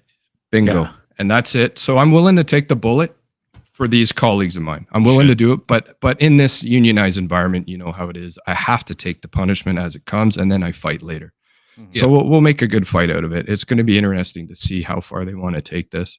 How they've screwed up the process itself so badly by letting me go back. Like, how can you let me work and then suspend me a month later? Yeah. Like, if it's so bad, how do you even have me on the... And that's just... You said some harsh words, like, fuck off. And there was no... I'm just going to say now, there was no swearing. There was no inappropriate threat. Harsh tone. Brad, how can they tell the tone Don't you kind of wish, though, that there was some harsh language in it now if you're going to get suspended? Don't you that's my argument. Throwing the whole fucking thing against That's right. Wall. Yeah. And here's the other kicker. Zero discipline in 20 years with this company. Not even a letter. So their first line of action is right to the suspension. Wow. So that's where I'm at right now. Dean, you noticed the demeanor may be a little bit off. It is, but it's a fight, and it's during this like when we need their support most. Mm-hmm. And basically the truth hurt, and now they're pissed off and they want to come after me. So fuck them. Let's go. You know what? Whatever. They give you a day off the road. Who gives a shit, right? Like, I'm hoping it's between Christmas and New Year's. I got a shift in there. Maybe they'll give me that one. Yeah. So, if there's one thing you guys aren't lacking, it's time off. So you know what? We'll follow that up with you guys. I have no problem voicing the intricate details. I got to kind of lay low on for a bit, but you got the gist of it. Yeah, no, I got the gist of it. That's my colleagues were upset, and I just said, you know what, enough. And I stood by it. It wasn't immediate. They had a week to reply to the initial colleagues' complaints. There was 4 other people that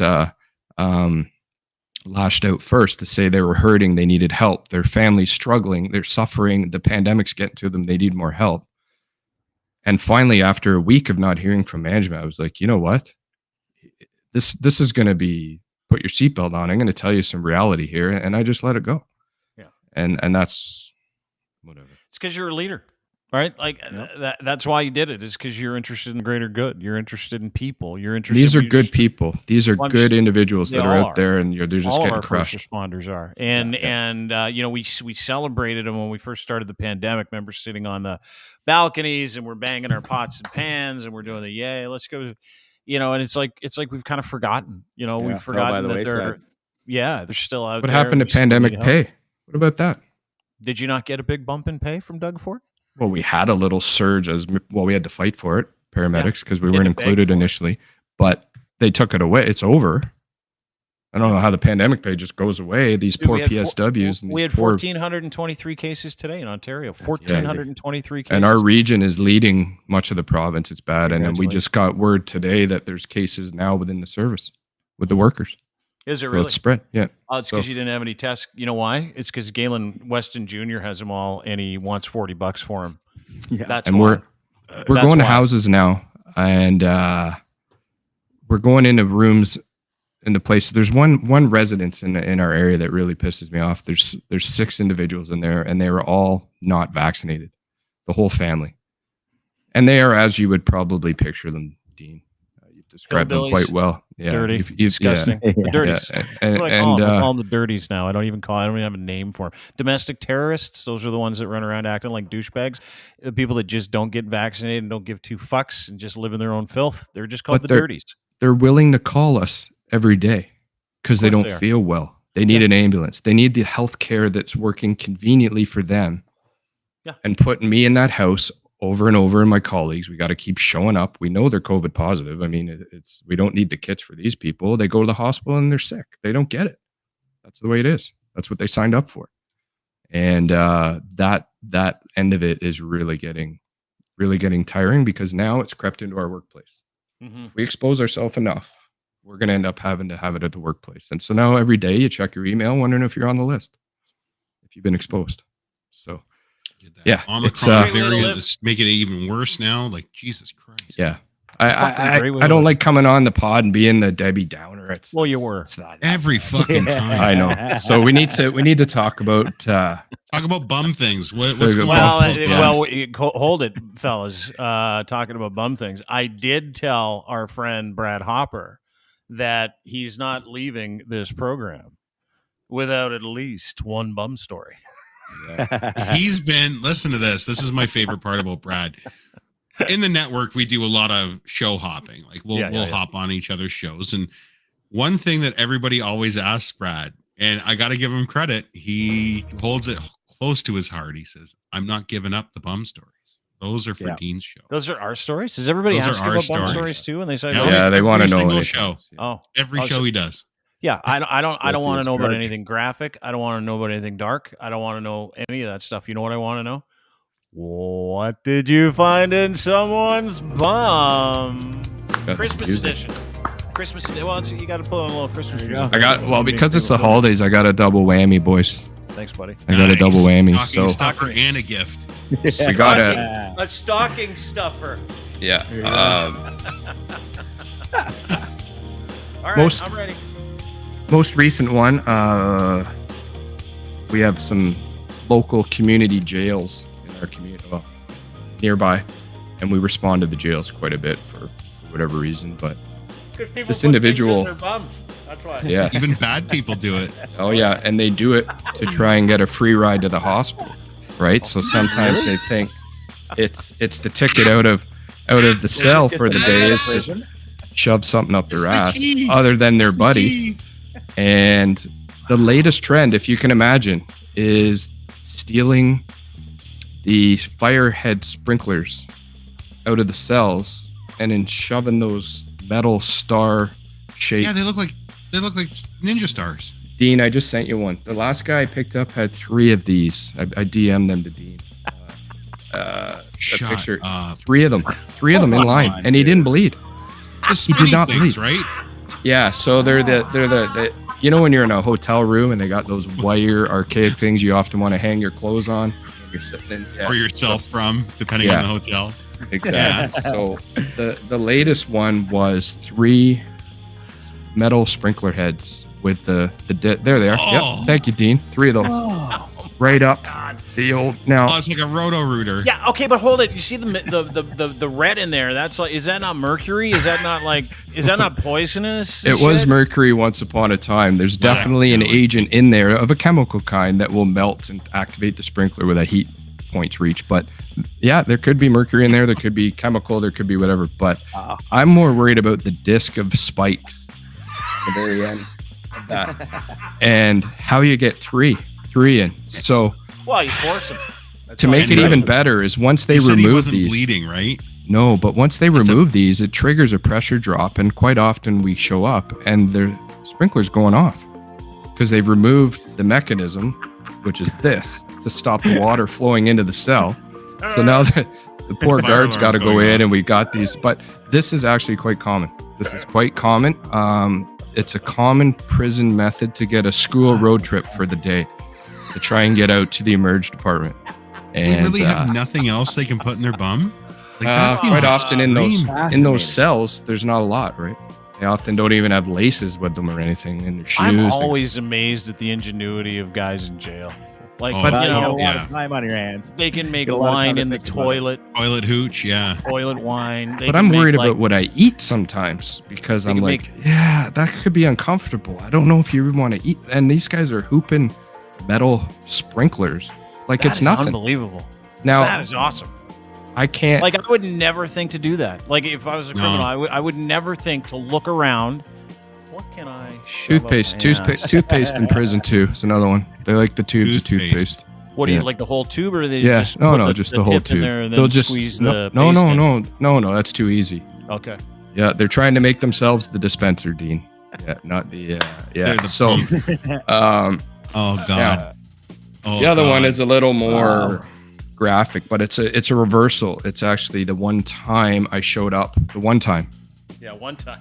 and I had I don't know if I'd call her a dainty or a delicate lady, asked me to put her ass back in to her. Prolapse. Yes, but the prolapse was from too many fun and games that happened prior to our arrival. She wore it the fuck out. Yeah, and the story of that one is, I showed up and it was an apartment with a long hallway. And I opened the door, and she was literally on the toilet with her innards hanging out, having a cigarette with whoever she was playing with in the room next door. Don't know what the toys were involved, don't know anything. But it was probably a fist. The quote was, "Can you just put this shit?" Enough. Yeah, she literally said, "Can you just put this shit back into me so we can get back at it?" Holy Christ. And there's one thing we don't do in the emergency, in the pre-medical world, is we do not. You don't put assholes back in, right? We do not generally replace any body part that we find that's fallen out, whether it's an eye or a limb that's half off or a thumb that's thrown down the hall. We don't try and get it all back. So, and believe it or not, it's a true medical emergency at some point. Yeah, but no shit. The calmness that she had with the cigarette. That's not the first time. Sitting there with the cigarette. Yeah, obviously not. Well, no, and ultimately we had to take her to the hospital, but she was angry that we would not try. I don't have. What tools do we have, Dean? We have a lot of equipment in those ambulances, and we are pretty MacGyverish with a lot of stuff. But you see, this is why I would never be I'd be a terrible paramedic. I really would, because even if I was like a legitimate paramedic and someone said, "Hey, help put my asshole back in so I can get back at getting rogered by that guy in the next room," I would go like this. All right, let's give her a go. Let's see what happens. Let's see if I can't get that sleeve back in there. It's like an inside-out slinky, right? Like, do you remember? Jam that baby back in there. Do you remember those? I'm going to date myself, but those water toys, they were a tube. They look like a toilet roll, and they were flat, and they're a water slinky. You can stick your whole hand in, Dean. take it out. Just a foot long one of those water slinkies. That's what it looks like. Did you see it? Like when she sat up from the toilet, did you see the sleeve underneath it? Yeah. How long was it? How long? There was a good foot coming out, boys. That's it. And then how do you position that individual? I can't take the toilet to the hospital. So now I got to get her onto a bed. How'd you do it? Oh, the old sideways, knees up, ass out. Did you touch it? I had to off the side. Do you want details? I had to wrap it, Bonzi. I had to wrap it with a moist towel, so it could potentially be put back in properly when we got there. Hero. That's not it. There's your hero status for the day. But don't give me free COVID rapid test though. But make sure I can go there and put people's ass on the stretcher and deal with that way. So, yeah, that was and it's all about your partner in that case, right? Because I turned around from the bathroom and my partner was gone. He was down the hall outside. Nope, that's not my job. And off he went. This was my call. I was attending, and I was pretty much on my own until we figured out what was going on. But I got the cigarette out. If I'm your partner, no offense, I'd have done the exact same thing. Oh yeah. Did she finish the smoke, or we had her put it out? But where did she put it? Where do you think? She put it out on her in the toilet. Just flicked it in the toilet bowl right in front of her. There you go. Straight down. There you go. Yep. Class. Nothing but class. Yeah. It's a prolapsed anus with a cigarette burn on it. Yeah. How are we explaining that one? That's an all new level of trailer. Like I was never I'm a big fan of making fun of people who are total degenerate trailer pigs. Like there's this chicken Barry who went totally racist. I don't want to get to the video because it'll harsh my buzz right now. But like I was like, this is my favorite. It's like finding a new level of degeneracy, and you can only get it from first responders. Like you really can't, because they're the only ones that see it story. She's not showing up to a Tupperware party or bowling night with the girls going, "You'll never guess what happened to me yesterday." It was so matter of fact. This show was over last weekend, and he fucked my asshole out. I can't believe she wanted you to put it back in so she could keep raging. Well, it's like, how do I document that? How would I even document that? I don't have a procedure code on my form for putting the old water slinky back in. I just don't have it. She sounds like a goer. Did you get her number? No, boys, no. You get her no. digits? No. There's plenty of people that we just say thank you, but we need your health card, and that's it. Can I ask you a question that's going to be off-putting for everybody here on the panel? Uh-oh. Did it smell? Oh, yeah. Or just when you rub had it. to, right? It's hard to describe, guys, that the smells are hard to make to distinguish from the other smells in their house. From the environment. There is a constant smell, no matter what city, when certain individuals call, it's the same smell. It's universal. Yeah, it's the trailer pig smell, right? It's like the unwashed, the anti-vaxxer cologne. Yeah, we call it anti-vaxxer cologne. We call it the Barton bus in Hamilton. We call it the aroma of the Barton bus. And it's like a McDonald's hamburger. It's the same everywhere. You don't know the secret. Do that. Don't you fucking don't you dare do that to the McDonald's. Just the consistency, like not sandwich. Sorry, I was only talking about the consistency of the smell. How bang on it is, no matter what town you're in. It's like, have you guys ever been to an outhouse in a national park? I've had the displeasure of being there. They all smell the same. It's that intense, pungent, go fuck yourself smell that appears when you're like, whoa, what is that? It's like like 20 years of people's dinner in the middle of nowhere. Yeah. That's what that is. Like, it's the same smell, right? Because it's like, if you've ever been around a prolapsed anus, you know it smells weird. Oh, but I'm talking about the generic smells here. We commonly call it the smell of giving up hope. Yeah, there's a sense of that. All of the anti-vaxxers, do they all have the same hum to them? Like the same disgusting smell? And if you ask any of my family, anytime I'm out, I can pick it out in a crowd. I could be in a mall. I'll be like, there's one around here somewhere. I can smell it. It's on there. It's a token. And I hope there's first responders listening today, because they'll be like, I know, and they'll be smelling it now. It's like that. You can't get it out of your nose once it's in there. I'm amazed I'm shocked to find out people that don't believe in science don't wash. Shocked. Oh, yeah. Shocked. The human body creates some fantastic aromas. Petri dish. That's right. Oh, that's why we call them the dirties, dude. Like I know that there are generally people who shouldn't get vaccinated, medically can't get vaccinated. People have done their due diligence. I don't have a problem with those people. I'm vaccinated for those people. Yes. That's why I'm vaccinated. Yes. I'm vaccinated not for any of those people. I'm vaccinated for myself, because if someone said, Dean, get vaccinated for those guys, even though I'm a massive fan of science, I'd be like, I don't know. No. I don't know. I might want to feel so. But the ones that can't, the ones that truly can't get vaccinated, I'm not talking about them. I'll step up though, and I will take my part. Sure. We even got Bonzi on board. When was that? October, Bonzi? Yeah. Oh, before that. And I heard you.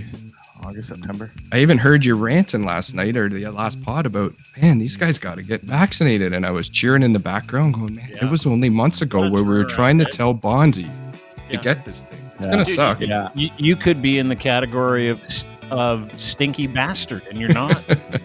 You could have been sitting with your asshole hanging out. Yeah. Being judged. Oh, man. Now watch. All of your haters are going to try and say the vaccination doesn't prolapse your rectum, you idiots. They're going to mix it all up. It's going to be fantastic. I bet you the prolapsing of anus happens a lot more in the anti-vax community than it does in the vaccinated one, guaranteed. Bonzi, what were you going to say? Sorry, we cut you off. We all cut you off there. I don't remember now. It's all good. Matter. All right. Doesn't matter. Well, say something. Yeah. Oski Wee this weekend. I don't know if we're wrapping up the show, but I see Ryan made sure he put that hat in the background. I know it's not Dean's favorite thing in the world, but our beloved Tiger Cats, Ryan and I's, we're going to the Grey Cup, and it's in Hamilton, and we're going to win it against the Winnipeg Blue Bombers. Way to put the show into the side of the fucking mountain. Now, Dean. Dude, anytime we talk about the CFL, we lose half of our listeners in 5 minutes. Sorry. Did you not hear this the other day? We have a. Yeah. I just wanted to give you a quick shout out for the hat and representing our squad. There's too many people watching. Yeah. Okay, let's move on. Yeah, it's a detriment. I don't blame them. Like, we were due to change topics. I was talking to a guy about no. I wanted to stay on the anus sleeve topic. So did I. This ass sleeve, I could have gone all night here. Yeah. You're upsetting people's dinners, though. We're not going to talk about the CFL, but you're right. Congratulations to Hamilton. You never have nice things, and hopefully this weekend's a lot of fun. Did you buy that ticket, Ryan? You were talking about the Dean ended up buying for you? No, fuck no. At 500, was that it? No, 500 was cheapest. What we're gonna do is we're gonna have a high and then a low. Saturday night's gonna be great, and then Sunday I have to watch the Grey Cup. Yeah. So what I'm doing? Oh, see, look, Ray, our NFL blogger. He's like, "Way to go! You ruined a fucking great show." There's Ray. Way to go, Bond. No, on Saturday, open invite to you two, Hops. Saturday, my friend Danko Jones has invited us down to the Phoenix to see a live show, fully vaccinated live program. I will be there. So Ryan and I are going, and I'm just inviting you right now. I would invite Bonzi if he was here. And I've been a fan with them for a while before even getting involved with you guys. Danko's one of the greatest guys on the planet. They're playing the best shows you'll see live too. Yeah, they rock. They're incredible. So if you want to come, you can stay with me on Saturday. We can go down, and I'll drive because I'm a DD, and you guys can get all pissy.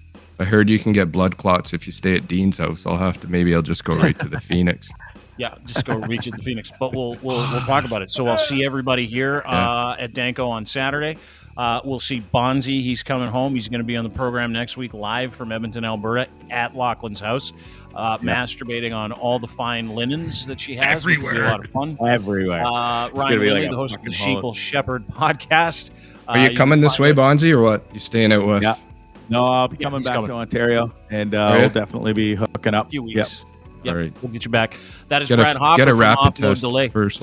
Brad, I'm wrapping up, Brad. Yeah, I was just going to say, would you shut the fuck up, Brad? You've talked way too much. Yeah. No, stay here, because I'm teasing your podcast, Offload Delay.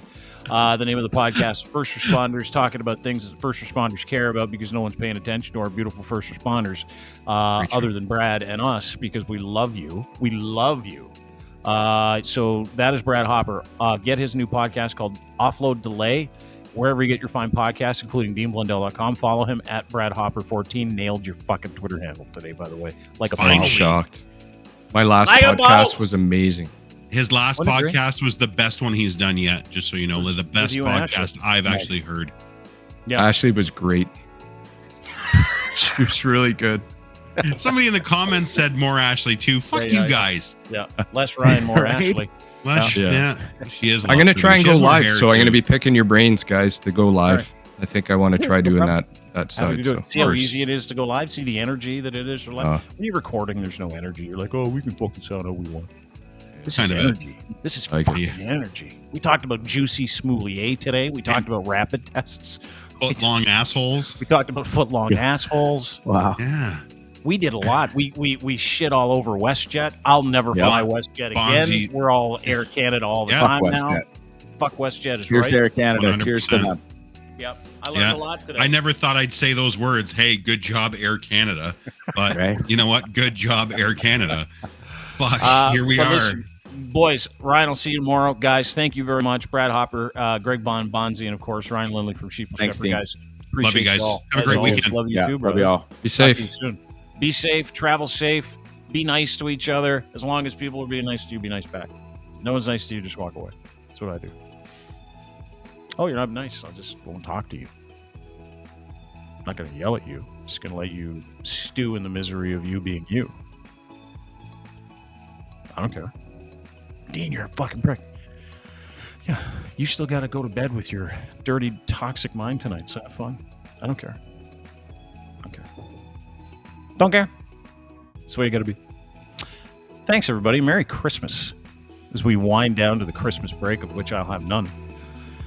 But that's okay because I love it here.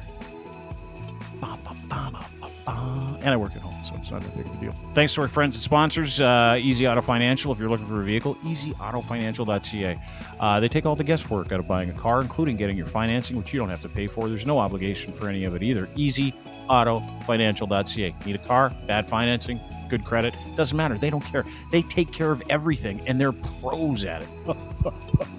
Pros. easyautofinancial.ca. Merry Christmas. I love the Christmas tunes. Got the tree on and everything. It's right behind you. You can't see it. Anyway, ho, ho, ho. To our friends at Ed's Fine Imports, edsfineimports.com. Christmas shopping never been easier. 80% off suits and blazers for that fella in your life or for yourself, and you can give it to yourself if no one buys you nice gifts. Like, that's how my house works. I just buy my own stuff, and they're like, I forgot. Anyway, Ed's Fine Imports has you covered. Not only does he have 80% off suits and blazers store-wide, edsfineimports.com also sells Gitch, luxury branded underwear, GITCH, boxer briefs for the man. Pouch in the front, you can't miss. And he wants to give you a free pair for Christmas. Use promo code GITCH3 when you order from edsfineimports.com. Get you the number 3. He'll send you another one for free. Black, purple, orange. He's got every color. Red. check it out, edsfineimports.com. And domination.com, making it easy to do content. All your stuff is so easy to put out on different platforms when you use Domination because it takes zero time. Like, it takes forever to do a promo. It takes no time because you feed the file into this AI software that they provide you with. That thing kicks out a whole bunch of promos, like 72 pieces in minutes. So use them today, dmntn.com. Again, dmntn.com. Domination, dominate your content with dmntn.com. Try that for free today. Have a great day, everybody. Yay, pods all Christmas, Melissa said. Yes. Maybe. Probably not. Have a great day, everybody. We'll see you soon. Bye.